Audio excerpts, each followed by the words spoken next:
Wakati mazungumzo yakiendelea katika kutengeneza uhusiano upya kati ya Marekani pamoja na Urusi, Urusi imesema kwamba bado haijaifanya Marekani kuwa taifa rafiki. Kremlin haizingatii taifa rafiki la Marekani. Hata hivyo, kwa sasa wanafanya kazi ya kufufua na kurejesha uhusiano wa nchi hizo mbili. Hata hivyo, hii ni kauli ya Dmitry Peskov, mkuu wa habari katika Kremlin.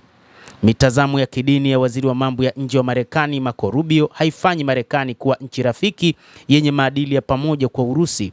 Msemaji huyo wa Kremlin Dmitry Peskov aliwaambia waandishi wa habari. Hapo awali Rubio alionekana kwenye runinga akiwa na msalaba wenye alama ya majivu kwenye paji la uso wake, akiashiria mwanzo wa Kwaresma. Hapana, Marekani si nchi ambayo ni rafiki kwetu kwa wakati huu. Hata hivyo, kwa sasa tunafanya kazi ya kufufua na kurejesha uhusiano wa pande mbili, Peskov alisema. Kuhusu dini ya mtu ni haki yake binafsi, msemaji huyo alisema akijibu maswali kutoka kwa vyombo vya habari.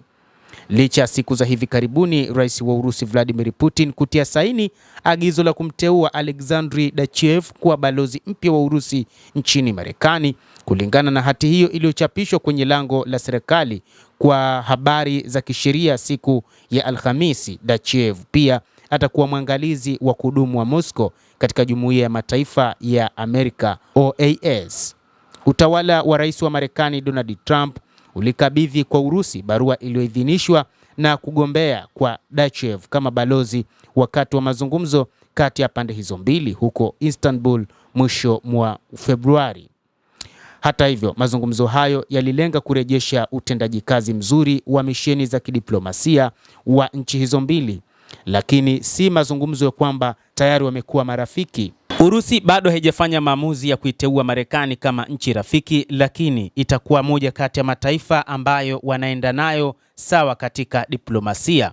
Kulingana na taarifa zilizotolewa na Kremlin, ni wazi wakati huu bado wapo kwenye mchakato wa kutengeneza namna ya kushirikiana kidiplomasia. Lakini kwa miaka mingi kumekuwa na ushindani kati ya Marekani na Urusi, na hata vita baridi vilitokea baina ya Marekani pamoja na Urusi, wakati huo Marekani ikishirikiana na mataifa ya Magharibi.